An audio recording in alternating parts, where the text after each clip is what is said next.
அத்தியாயம் 19. புத்தர் சிலை. நழுவி தரையில் விழுந்த முத்துமாலையை குமார சக்கரவர்த்தி குனிந்து எடுத்துக் கொடுத்ததையும் அதை சிவகாமி முகமலர்ச்சியுடன் வாங்கி அணிந்து கொண்டதையும் பார்த்த ஆயனரின் முகம் மீண்டும் பிரகாசம் அடைந்தது.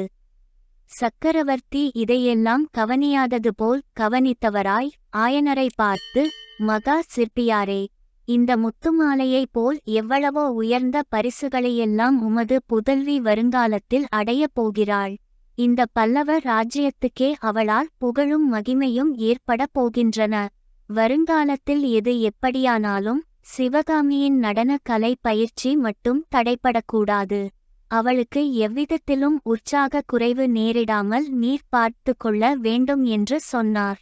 ஆயனர், பல்லவேந்திரா, தாங்களும் குமார சக்கரவர்த்தியும் உற்சாகப்படுத்துவதற்கு இருக்கும்போது சிவகாமிக்கு உற்சாக குறைவு ஏன் ஏற்படப் போகிறது? எனக்குத்தான் என்ன கவலை என்று சொல்ல மகேந்திர பல்லவர் கூறினார். அப்படியில்லை ஆயனரே. இந்த யுத்தம் காரணமாக நானும் குமார சக்கரவர்த்தியும் சில காலம் இவ்விடம் வரமுடியாமலும் உங்களை பார்க்க முடியாமலும் போகலாம். அதனாலே உங்கள் இருவருடைய கலை பணிக்கும் எந்தவிதமான குந்தகமும் ஏற்படக்கூடாது. சிவகாமி புத்த பிக்ஷுணியாக விரும்புவதாக சற்று முன்னால் சொன்னீரல்லவா? ஒரு விதத்தில் அது பொருத்தமானதுதான். சிவகாமி சாதாரணமான பெண் அல்ல. மற்ற பெண்களைப் போல் உரிய பருவத்தில் இல்வாழ்க்கையை மேற்கொண்டு அற்ப சுகங்களில் காலம் கழிக்க பிறந்தவளல்ல. பெண்ணாய் பிறந்தவர்களில் லட்சத்திலே ஒருவருக்குத்தான் இப்பேற்பட்ட கலை உணர்ச்சி ஏற்படும். அதை போற்றி வளர்க்க வேண்டும். சம்சார வாழ்க்கையை பொறுத்தவரையில் சிவகாமி தன்னை பிக்ஷுணியாகவே நினைத்து கொள்ளலாம். தெய்வீகமான நடனக்கலைக்கே அவள் தன்னை அர்ப்பணம் செய்து கொள்ள வேண்டும். இந்த மொழிகளை கூறியபோது மகேந்திரபல்லவரின் மனத்திலே என்ன இருந்தது என்பது நமக்கு தெரியாது. ஆனால் அவருடைய மொழிகள் அங்கிருந்த 3 பேருடைய உள்ளங்களிலும் வெவ்வேறு விதமான உணர்ச்சிகளை உண்டாக்கியிருக்க வேண்டுமென்பது அவர்களுடைய முகபாவ மாறுதல்களிலிருந்து நன்கு தெரிந்தது. ஆயனர் தமது உள்ள கிளர்ச்சியை வார்த்தைகளினாலே வெளியிட்டார். பிரபு, என்னுடைய மனத்தில் உள்ளதை அப்படியே தாங்கள் கூறிவிட்டீர்கள். இல்வாழ்க்கையை மேற்கொண்டு குழந்தை குட்டிகளை பெற்று வளர்ப்பதற்கு எத்தனையோ லட்சம் பேர் இருக்கிறார்கள். இந்த அபூர்வமான தெய்வக்கலையை பயின்று வளர்ப்பதற்கு அதிகம் பேர் இல்லைதானே? இவ்விதம் ஆயனர் சொல்லிக்கொண்டே சிவகாமியை திரும்பி பார்த்து, சக்கரவர்த்தியின் பொன்மொழிகளை கேட்டாயா குழந்தாய்? என்றார். சிவகாமியின் முகமானது அச்சமயம் கீழ்த்தரச் சிற்பி அமைத்த உணர்ச்சியற்ற கற்சிலையின் முகம்போல் இருந்தது. எத்தனையோ விதவிதமான உள்ளப்பாடுகளையெல்லாம் முகபாவத்திலே, கண்ணிமையிலே, இதழ்களின் மடிப்பிலே அற்புதமாக வெளியிடும் ஆற்றல் பெற்றிருந்த சிவகாமி அச்சமயம் தன் சொந்த மனோநிலையை முகம் வெளியிடாதபடி செய்வதில் அபூர்வ திறமையை காட்டினாள் என்றே சொல்ல வேண்டும். ஆனால் நரசிம்மவர்மர் அபிநய கலையில் தேர்ச்சி பெறாதவரானபடியால் சக்கரவர்த்தியின் வார்த்தைகளை கேட்டதும் அவருடைய முகம் சிவந்தது, இதழ்கள் துடித்தன. மற்றவர்கள் கவனியாத வண்ணம் உடனே அவர் திரும்பி பக்கத்தில் இருந்த சிலைகளையும் சித்திரங்களையும் பார்ப்பவர் போல் இவரிடமிருந்து பெயர்ந்து அப்பால் சென்றார். சக்கரவர்த்தியும் தாம் இத்தனை நேரம் வீற்றிருந்த சிற்ப சிம்மாசனத்திலிருந்து எழுந்து, சிற்பியாரே, எவ்வளவோ முக்கியமான அவசர வேலைகள் எனக்கு இருக்கின்றன. இருந்தாலும் இங்கு வந்துவிட்டால் எல்லாம் மறந்து விடுகிறது. உமது புதிய சிலைகளை பார்த்துவிட்டு சீக்கிரம் கிளம்ப வேண்டும் என்று சொல்லிக்கொண்டே நடந்தார். ஆயனரும் சிவகாமியும் அவரை பின்தொடர்ந்து சென்றார்கள். மகேந்திர பல்லவர் புதிதாகச் செய்திருந்த நடனத்தோற்ற சிலைகளை பார்த்து கொண்டே, இது கஜஹஸ்தம், இது அர்த்த சந்திர ஹஸ்தம் என்று சொல்லிய வண்ணமாக நடந்து ஆயனர் கடைசியாகச் செய்து முடித்திருந்த சிலையண்டை போனதும், ஆஹா என்று கூறிவிட்டு நின்றார். சற்று நேரம் அதை உற்று பார்த்துவிட்டு, ஆயனரே, தொண்டை மண்டலத்திலுள்ள மகா சிற்பிகளுக்குள்ளே உமக்கு நிகரானவர் எவருமில்லை. ஆனால் நீர் கூட இத்தனை காலமும் இந்தச் சிலையைப் போல் ஜீவ கலை பொருந்திய சிலையைச் செய்தது கிடையாது. அன்பிற்குரியவர் நெடுங்காலம் வராதபடியினால் ஏற்பட்ட இருதய தாபத்தை இந்தச் சிலையின் முகபாவமும் மற்ற அங்கங்களின் நெளிந்த தோற்றமும் எவ்வளவு நன்றாய் வெளியிடுகின்றன. கண்களும் கண்ணிமைகளும் புருவங்களும் கூட அல்லவா நம்மோடு வார்த்தையாடுகின்றன. ஆயனரே, சிவகாமியின் அரங்கேற்றத்துக்கு பிற்பாடு இந்தச் சிலையை பூர்த்தி செய்திருக்கிறீர் இல்லையா என்று கேட்டார். ஆம் பெருமானே, இன்று காலையில்தான் பூர்த்தி செய்தேன்.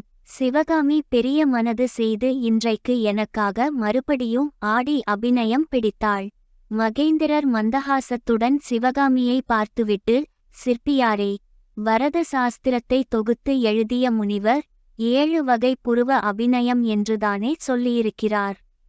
அவர் நமது சிவகாமியின் நடனத்தை பார்த்திருந்தால் புருவ அபிநயம் 7 வகை அல்ல 700 வகை என்று உணர்ந்து அவ்விதமே சாஸ்திரத்திலும் எழுதியிருப்பார் என்றார்.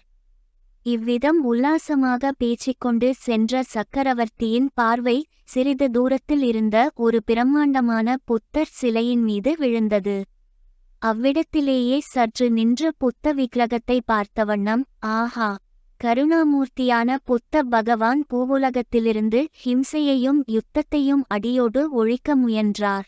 அவருடைய உபதேசத்தை இந்த உலகிலுள்ள எல்லா மன்னர்களும் கேட்டு நடந்தால் எவ்வளவு நன்றாயிருக்கும். அவ்விதம் நடந்த புண்ணிய புருஷர் மௌரிய வம்சத்து அசோக சக்கரவர்த்தி ஒருவர்தான். அப்புறம் அத்தகைய அஹிம்சாமூர்த்தியான அரசர் இந்த நாட்டில் தோன்றவில்லை என்றார் மகேந்திரவர்மர். ஆயனர் மௌனமாய் நிற்கவே, சக்கரவர்த்தி, நல்லது சிற்பியாரே, உம்மை இராஜாங்க விரோதியாக பாவித்து நியாயமாக தண்டிக்க வேண்டும் என்று சொன்னபோது ஆயனரின் முகத்தில் பெரும் கலவரம் காணப்பட்டது. சக்கரவர்த்தி அடுத்தாற்போல் கூறிய மொழிகள் அந்த கலவரத்தை ஒருவாறு நீக்கின. ஆமாம், இங்கு வந்துவிட்டு உடனே திரும்ப வேண்டும் என்று எண்ணியிருந்த என்னை இத்தனை நேரம் இங்கே தங்கும்படி வைத்துவிட்டீர் அல்லவா? அதனால் எவ்வளவு காரியங்கள் தடைப்பட்டுவிட்டன. போகட்டும், இந்த தடவை உம்மை மன்னித்து விடுகிறேன் என்று கூறி ஹாஸ்யநகைப்புடன் மகேந்திரர் வாசலை நோக்கி நடந்தார். மற்றவர்கள் அவரை தொடர்ந்து சென்றார்கள்.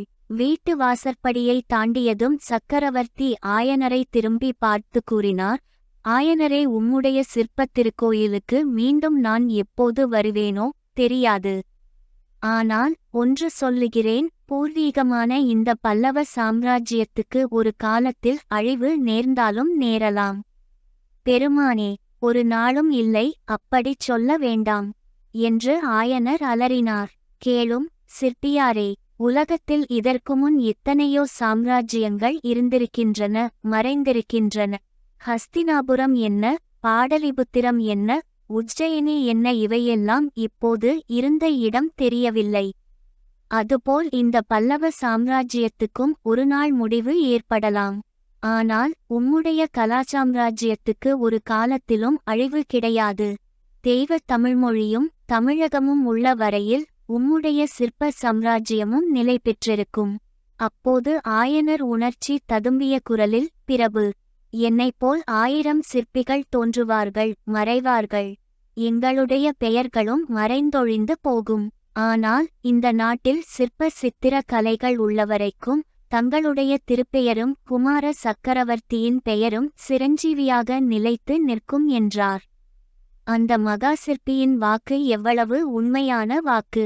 மாமல்லபுரத்தை ஒரு சொப்பன உலகமாகச் செய்த தமிழ்நாட்டு மகா சிற்பிகளின் பெயர்கள் உண்மையில் மறைந்து போய்விட்டன. ஆனால் மகேந்திர பல்லவர், நரசிம்ம பல்லவரின் பெயர்கள் சரித்திரத்தில் இடம் பெற்று இன்றைக்கும் சிரஞ்சீவி பெயர்களாய் விளங்குகின்றன அல்லவா?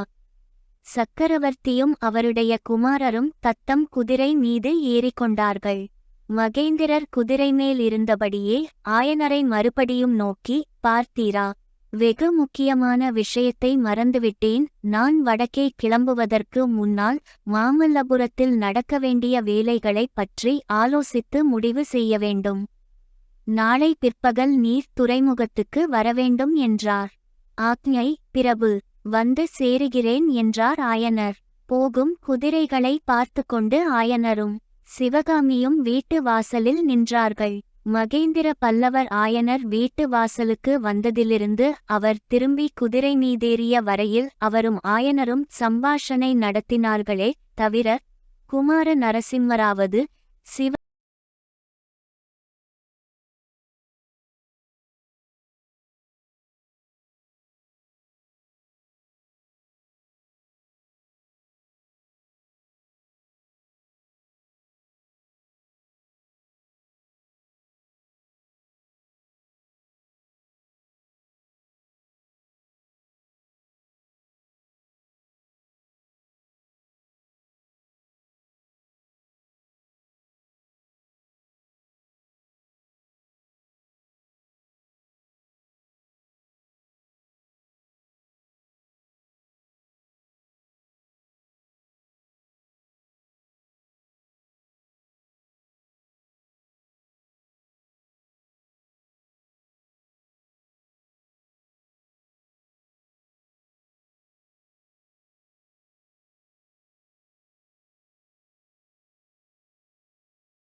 எங்கள் சேனலை சப்ஸ்கிரைப் செய்ததற்கு நன்றி.